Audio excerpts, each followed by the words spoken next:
What motivates you to do your best work, and how do you get the most out of the people who work for you? These are the questions author Daniel Pink answers in his new book, Drive. Daniel, thanks for being here. It's a pleasure, Eric. The book was really fascinating. I was surprised to learn that science for a long time has known what motivates people, and business just hasn't caught up to it. What is it? Well, I mean, we have all kinds of motivations. We have a biological motivation. We drink when we're thirsty. We eat when we're hungry. We have a reward and punishment motivation. We respond exquisitely to rewards and punishments in our environment. But we also have another motivation, which is we do things because they're interesting. We do it because they're fun, because we get better at it, because they make a contribution. And what the research has shown is that relying entirely on that second drive, this very careful architecture of carrots and sticks, is very effective for simple tasks and for getting people to do things in the short term. But for complicated tasks, complex tasks, enduring motivation, they're inadequate. They don't work very well. They often backfire. And this intrinsic motivation, this third drive, is actually much more powerful. Why does business so focus on external motivations and not intrinsic motivations? Well, I think it's a few things. First is that that's how we've always done it, and they do work. That's the thing. I mean, if you wanted to motivate me to jump over this table, I have no intrinsic motivation to jump over this table. If you brought out a $100 bill and said, "Pink, jump over the table," I'm going to take a few steps back, jump over this table. Okay, but so they work. They work in the short term. They're also really easy. That's the other thing. Tapping someone's intrinsic motivation, their need for autonomy, their desire for mastery, that's much more complicated, much more difficult. Talk to me about the three parts of intrinsic motivation. Yeah, well, it's you know, in the workplace, I mean, people have to be paid enough. So if you're not being paid enough, you're not going to be motivated at all. If you're being treated unfairly, you're not going to be motivated at all. But if you look at the research, past a certain point, what really motivates people is the ability to direct their own lives, to have control over their time and over what they do. Mastery, there's just some research, Harvard Business Review just published research that showed that the biggest motivator at work is making progress. It isn't incentives, it's the feeling of making progress. And then finally, purpose. We want to do things that matter, that make a contribution, that are connected to some kind of broader purpose, something bigger than ourselves. Something bigger than yourself, like altruism or it could esteem be. Of your peers? It could be. Well, listen, let's take Steve Jobs at Apple as an example. We tend to think that entrepreneurs are pure profit seekers, but they're not. Entrepreneurs are usually miffed at something in the world and want to change it. And so Steve Jobs talked about in the early days of Apple putting a dent in the universe. Okay? That's what all of us want to do in some small way. That could be, I mean, listen, if it's solving world hunger, that's cool by me, but it could be things like delighting a customer or coming up with a product that people didn't know that they were missing, or coming up with a process and doing it a little bit better and making a hospital work a little bit better. We've seen from some recent Conference Board survey numbers that most Americans are not satisfied with their work, and in fact those numbers are getting worse.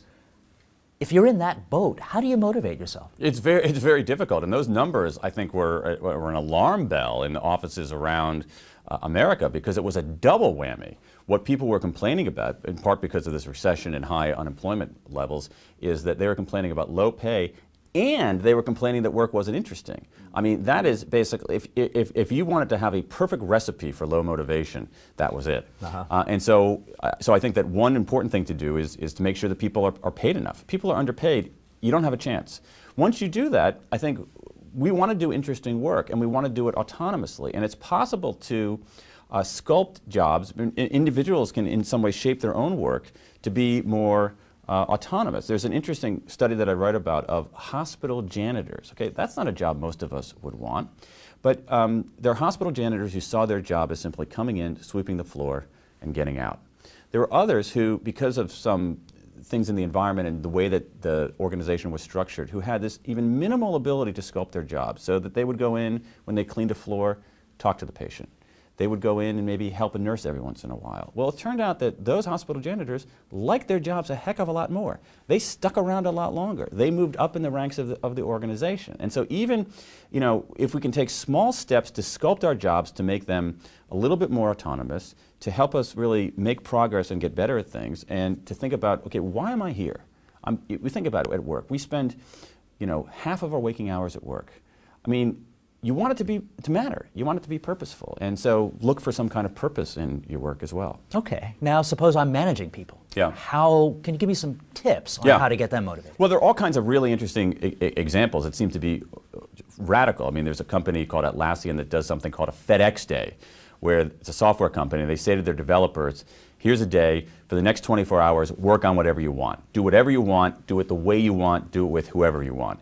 And it turns out that that one day of intense autonomy has produced, fixes for existing software, new ideas for products that would never otherwise have emerged. Part of it is like if you're a manager, it's so interesting. We tend to have this in business, this notion, especially managers, that people, if they're left alone, they're basically lumps, and they would never do anything. So you got to have that stick waiting for them, or you got to have that carrot out in front of them. That's how people are. They're inert lumps. Now, what's curious is that no manager ever believes this about him or herself. Okay, they only believe it about other people. But if you say, well, maybe people are kind of like me. Maybe they actually want to do something that matters. Maybe they want to do good work. Then if you say, well, maybe I should get out of their way a little bit more, and the science shows that. Maybe I should recognize that making progress is really important in job satisfaction. So what I can do as a manager is help people make that progress or recognize that progress when it's made. And maybe, I think most important for a manager, is maybe I can explain what we're doing and infuse it with some sense of purpose. If people are working their butts off, as many people are right now in this economy, long days and hard work and taking other kinds of assignments, a manager can come in and say, listen, here's what's going on. Here's how it contributes to what we're doing. Here's why what you're doing is important. And the interesting thing about that is all these mechanisms that I'm talking about is they're free. It's, we're not talking about, heavy investments in more compensation or heavy investments in more benefits. Those are all good, but these, in a recession, we're kind of out of carrots. And so I think managers can actually, the great scientific revelation, Eric, in this research is that human beings aren't horses. Yes. All right. Stop the presses. That's the breakthrough news.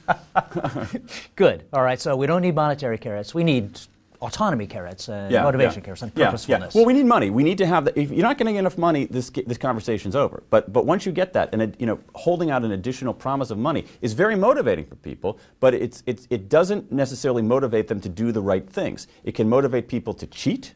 They're also terrible for creative tasks. If you hold out, if you say, hey, I want you to come up with a creative idea, and if you do, I'll give you $10,000, you've gotten my attention, okay? But what you've done, you've gotten my attention, you focused it on that $10,000.